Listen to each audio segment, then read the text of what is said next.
Radio Publique Africaine.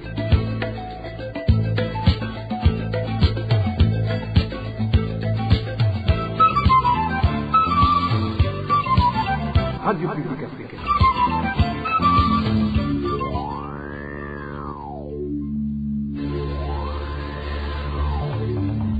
C'est le moment de suivre le journal parlé en français. À la présentation, Nadège Irakoze. Bonsoir et bienvenue, chers auditeurs de la RPA, au journal de ce mardi 2 septembre 2025. Tout d'abord, les grandes articulations.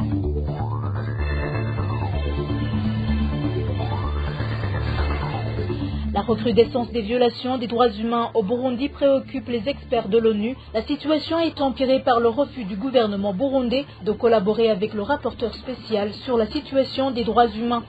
La note minimale considérée au concours de la 9e année pour être admis à l'enseignement post-fondamental est trop basse, ce qui peut avoir des conséquences sur les élèves. Cette note de référence est également déplorée par le ministre de l'Éducation qui jette toutefois la faute aux enseignants qui n'ont pas terminé le programme scolaire.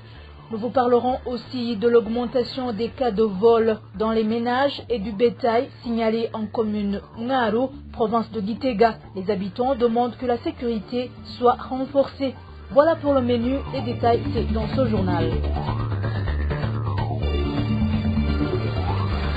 Encore une fois, bienvenue. Débutons par la page Droits de l'homme. Les experts de l'ONU ont exprimé leur inquiétude ce 1er septembre sur la montée des violations des droits humains au Burundi. Ils dénoncent le refus du gouvernement burundais de collaborer avec le rapporteur spécial sur la situation des droits humains. Selon ces experts, ces violations généralisées et systématiques pourraient constituer des crimes contre l'humanité au regard du droit international. Les détails avec Eric Nyondima. Selon ces experts, entre janvier 2024 et mai 2025, les organisations de la société civile burundaise ont documenté au moins 200 cas de violences sexuelles, dont les viols d'enfants, 58 disparitions forcées, 62 actes de torture, 892 détentions arbitraires et 6 à 5 exécutions extrajudiciaires. Ces abus auraient été commis par des agents de l'État, la police, Service national de renseignement et les Imbonerakure. Les experts de l'ONU soulignent qu'une aggravation de ces violations a été constatée depuis la fin du mois de décembre 2023. Ils indiquent que le processus électoral depuis le début de l'année 2025 a été marqué par des inscriptions forcées sur les listes électorales et des collectes de fonds obligatoires, conditionnant l'accès aux services publics avec menaces et saisies arbitraires exercées par des agents étatiques ou des personnes bénéficiant de leur soutien. Selon ces experts, la détention arbitraire de la journaliste Sandra Moroza illustre le climat de répression ciblant les journalistes défenseurs des droits humains et opposants politiques. Les experts de l'ONU dénoncent également le refus du gouvernement burundais de coopérer avec le rapporteur spécial sur la situation des droits humains et la fermeture du bureau du Haut Commissariat dans le pays. Il rappelle que la nouvelle Commission nationale indépendante des droits de l'homme doit fonctionner de manière autonome et que l'absence de mécanismes de recours pour les victimes renforce l'impunité et prive les citoyens d'accès à la justice. Ces experts demandent au gouvernement de prévenir ces violations, d'enquêter, de punir les auteurs et de réparer les dommages causés aux victimes. Ils rappellent aussi à un accès immédiat aux soins médicaux, à un accompagnement psychologique. Selon ces experts, ces violations généralisées et systématiques pourraient constituer des crimes contre l'humanité au regard du droit international, comme le relevait déjà la commission d'enquête sur le Burundi dans son rapport final de 2021. Merci Eric Nyondima. Et en page justice, la lutte contre les violences sexuelles devrait être considérée comme une priorité vu que c'est un crime qui prend de plus en plus d'ampleur dans le pays. Réaction du mouvement des femmes et filles pour la paix et la sécurité au Burundi, MFFPS en sigle, après que Gitega ait officieusement reconnu que 555 femmes et filles ont été abusées sexuellement entre juillet 2024 et juin 2025. Suivez Jeanne d'Arc Zaniana, elle est la directrice exécutive du MFFPS. Ce n'est pas juste un chiffre, ce sont 555 vies brisées, 555 familles touchées, 555 cris de douleur, souvent étouffés par la peur, la honte et le silence imposé par la société. C'est aussi un signe que nos institutions ne fonctionnent pas. C'est un signe que les femmes au Burundi sont face à un danger alarmant, sont face face à une incapacité de l'État de les protéger dans leur dignité. Il est donc urgent que la question des violences sexuelles soit traitée comme une priorité nationale. Cela passe par une justice plus réactive, un accompagnement psychologique et médical réel pour les victimes, mais aussi et surtout par une éducation profonde sur le respect de la dignité humaine. Nous ne pouvons pas continuer à banaliser le viol. Le Burundi ne peut pas continuer à banaliser ces actes de violence sexuelle. Car derrière chaque cas, il y a une femme qui aurait pu être notre sœur, notre fille, notre amie. Nous devons donc briser ce silence collectif et exiger des actions concrètes pour protéger les femmes et punir les agresseurs. Il en va de l'avenir de notre société, de l'avenir de nos enfants et surtout de l'avenir des femmes et des filles burundaises. Nos institutions burundaises devraient agir en conséquence pour faire en sorte que ces actes soient bannis dans notre société et que les femmes et les filles burundaises se retrouvent dans une société qui les respecte dans leur dignité et dans leurs droits. C'était Jeanne d'Arc Zanignana, directrice exécutive du MFFPS. Dans un instant, c'est la page éducation. Parlons à présent éducation, la note minimale considérée au concours de la 9e année afin d'accéder à l'enseignement post-fondamental n'avantage en rien les élèves, plutôt cela se répercutera sur leur évolution jusqu'à l'enseignement supérieur. Point de vue d'Antoine Manouma, président de la Fédération nationale des syndicats du secteur de l'enseignement et de l'éducation du Burundi, FENASEB en sigle. Cet éducateur explique que la considération d'une telle note est un indicateur de la détérioration de la qualité d'enseignement causée notamment par des programmes mal conçus. Je vous propose d'écouter Antoine Manouma, président de la FENASEB. La note minimale qui ouvre la voie au lauréat du concours national édition 2025 a accédé à l'enseignement post-fondamental 98 sur 200 pour accéder au décor à régime d'interne et 70 sur 200 pour fréquenter les lycées communaux paraît insuffisante si réellement les enfants ont été interrogés sur les matières enseignées. Autrement dit, les lauréats de 9e année vont embrasser l'enseignement post-fondamental avec des lacunes profondes alors que les matières deviennent de plus en plus complexes au fur et à mesure qu'on avance vers le niveau supérieur d'enseignement. La plupart d'apprenants qui entrent dans les premières années de l'enseignement post-fondamental sont bloqués et arrivent à décrocher avant la fin de l'année scolaire ou terminent l'année sans succès. Partant, un nombre réduit d'apprenants avance vers les 2e années. Avec la note considérée cette année, la situation va s'empirer. Malheureusement, si les élèves échouent en masse, l'enseignant est pris comme facteur principal tout en ignorant les lacunes accumulées pendant les années successives par l'apprenant. Dans certaines localités, les lycées communaux arrivent à fermer parce que les élèves se volatilisent à défaut de compétences d'affronter les sections dans lesquelles ils ont été orientés. À la fin des études post-fondamentales, on exige une note qui dépasse de loi 50% pour que le lauréat de l'examen d'État puisse accéder à l'enseignement supérieur public. Au sein de la Fédération nationale des syndicats du secteur de l'enseignement et de l'éducation du Burundi, FENASEB, nous considérons que la note minimale décidée par le gouvernement est l'indicateur de la dépréciation de la qualité de l'enseignement. Les facteurs sont multiples, notamment les programmes d'enseignement mal conçus, la pénurie d'enseignants, des effectifs pléthoriques dans les classes, l'insuffisance du matériel et des supports pédagogiques, etc. La responsabilité première incombe à l'État pour que les solutions durables soient trouvées. Toujours à ce sujet, les résultats des élèves du fondamental qui ont passé cette année le concours national ne sont pas satisfaisants. Le ministre de l'Éducation et de la Recherche scientifique est revenu sur cette question ce lundi à Rumonge, lors du lancement officiel d'une session de formation destinée aux enseignants de 6e année, aux directeurs d'école et aux enseignants assistants des directeurs de tout le pays. Le ministre François Habyarimana a indiqué que la principale cause de ces mauvais résultats est que certains enseignants n'avaient pas terminé le programme scolaire. Suivez le ministre François Habyarimana. kugarukira akarangamutima kumwigisha murezi kubahiriza amasaha y'akazi kandi kugenzura neza ko abigisha baja mu ishure bateguye bakigisha abana ivyigwa bimeze neza. Biramaze kugaragara ko Nous rappelons aux directeurs d'école de veiller au respect de la déontologie des enseignants éducateurs, notamment en faisant respecter les horaires de travail et en s'assurant que les enseignants préparent les leçons avant les cours. C'est déjà visible que certains enseignants ne terminent pas les programmes prévus pour l'année, ce qui engendre un faible taux de réussite. Je le dis sur base de preuves. Lors de l'examen d'État appelé concours national, le premier candidat a obtenu 95,5%, alors que le dernier n'a même pas atteint 5%. Vous comprenez que cet écart est considérable. Il est vrai que cette différence ne dépend pas uniquement des enseignants. Elle peut également provenir d'autres problèmes, mais le rôle des enseignants reste primordial pour inverser cette tendance. Pour changer la situation, dès aujourd'hui, les bénéficiaires de cette formation peuvent s'engager à assurer une bonne dispense des cours. Le gouvernement du Burundi soutient le secteur de l'éducation et souhaite que l'enseignement adéquat soit dispensé dans tous les pays du pays.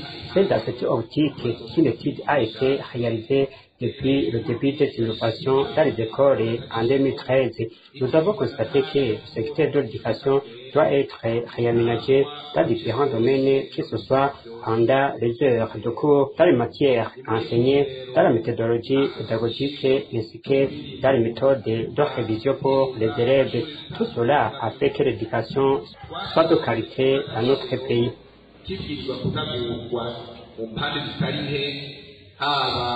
umwanya wo kwigisha haba mu byo twigisha n'ingene tuvyigisha eka mbere n'ingene abanyeshure basubiramo ivyigwa kugira ngo indero n'inyigisho bitangwa mu gihugu cacu bibe vy'akanovera.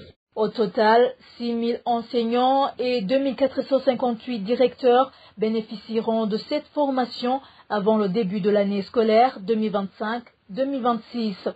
Le Centre pour le renforcement de l'éducation et du développement de la jeunesse exprime ses vives inquiétudes face à la dégradation continue du système éducatif burundais observée au cours des 20 dernières années, période durant laquelle le parti CNDD-FDD exerce le pouvoir. Dans une déclaration rendue publique ce mardi 2 septembre, le vice-président du CREDEJ, Félix Ndachaïsaba, a pointé du doigt des réformes inappropriées dans le secteur de l'éducation, lesquelles ont contribué, selon lui, à l'érosion progressive de la qualité de l'enseignement. Suivez plutôt Félix Ndachaïsaba, il est le vice-président du CREDEJ. Au sein du CREDEJ, nous exprimons notre profonde inquiétude face à l'état alarmant du système éducatif burundais, où aujourd'hui le système éducatif burundais souffre de multiples maux, la politisation croissante des écoles, qui détourne l'attention de l'apprentissage et la culture de la médiocrité au détriment de l'excellence, le ton de réussite avec des élèves progressants de classe en classe avec à peine 30% de moyenne et les réformes précipitées. Ici, on parle de l'école fondamentale, du système de BMD, est mise en œuvre sans études approfondies ni accompagnement suffisant. Les enseignants piliers de l'éducation sont de plus en plus marginalisés et les conditions de travail se dégradent. La politique d'harmonisation salariale n'a pas revalorisé les statuts et les droits syndicaux sont menacés. Et le manque d'infrastructures et de matériel didactique écrit, les bâtiments scolaires et universitaires de l'après témoignent d'un désengagement préoccupant de l'État. Félix Ndachaïsaba déclare également qu'aucun pays ne peut prétendre amorcer un véritable développement sans faire de l'éducation une priorité nationale. Ainsi, il exhorte le gouvernement d'Ogitega à s'engager résolument dans la restauration et l'amélioration du système éducatif afin de garantir un avenir meilleur aux générations montantes. Encore une fois, Félix Ndachaïsaba. Bien que des États généraux de l'éducation aient formulé des recommandations pertinentes, aucune action concrète n'a suivi. Et le CREDEJ déplore que l'éducation soit reléguée au second. Et aucun pays ne peut prétendre à un développement durable sans investir dans sa jeunesse et son savoir. Au sein du FEDEJ, nous appelons les autorités à agir d'urgence, revaloriser la fonction enseignante, garantir un enseignement de qualité, assurer un suivi rigoureux des réformes éducatives, mettre fin à la politisation de l'éducation. En page sécurité, des habitants de la commune Mngaro, située en province de Gitega, affirment que cette localité connaît ces derniers jours une recrudescence des cas de banditisme. Ils précisent que ces actes de vol visent aussi bien les ménages que le bétail et demandent que la sécurité soit renforcée afin d'y mettre un terme. Rémi Ndelagakura nous en dit plus. Les habitants de la commune Mngaro affirment que divers cas de vol se sont multipliés dans les localités. Parmi ces vols, ils citent principalement les vivants, le bétail, et parmi ces habitants, indiquent que les vaches sont particulièrement menacées et certains sont dérobés puis abattus.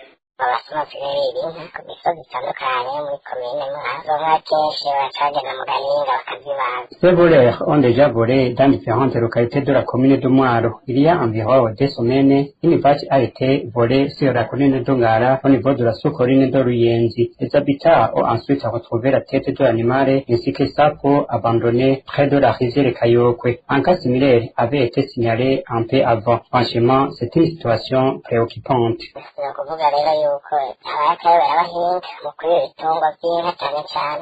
À la suite de ces vols de bétail, l'administrateur de la commune de Mngaro a même publié le 30 août dernier un communiqué interdisant tout transport de bétail abattu sur des motos ou des véhicules durant la nuit. Il a également précisé que les battages ne peuvent désormais être effectués que dans les abattoirs agréés conformément à la loi, afin de limiter les cas de vol suivis d'abattage clandestin. Au-delà des vols de bétail, le source en signale aussi que les ménages sont aussi la cible de cambriolage. Au centre de Kibumbu, ils démolissent des maisons ciblant principalement les bars. Ils emportent avec eux divers objets de valeur, en particulier des casiers de boissons qui sont ensuite transportés en moto ou en voiture. Ces malfaiteurs n'hésitent plus à s'en prendre directement aux véhicules stationnés. Ils brisent les vitres latérales pour s'introduire à l'intérieur et dérober les batteries.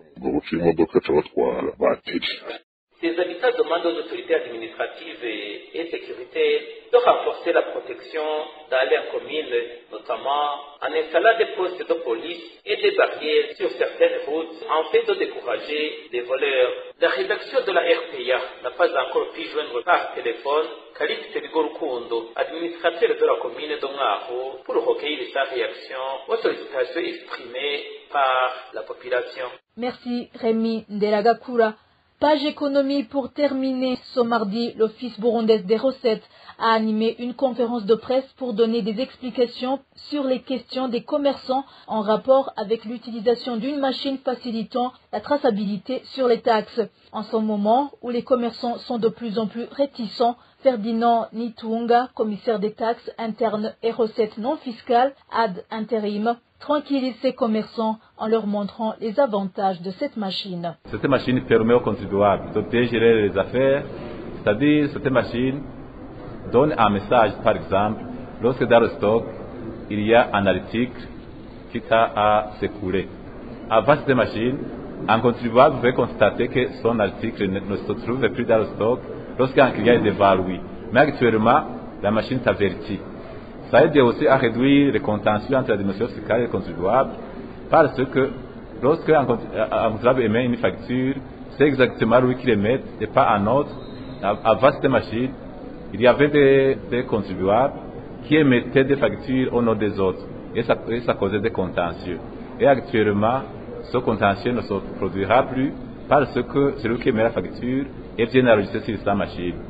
Un autre avantage pour les contribuables, ça permet de bien gérer les affaires, notamment en évitant les vols qui peuvent être faits par les employés.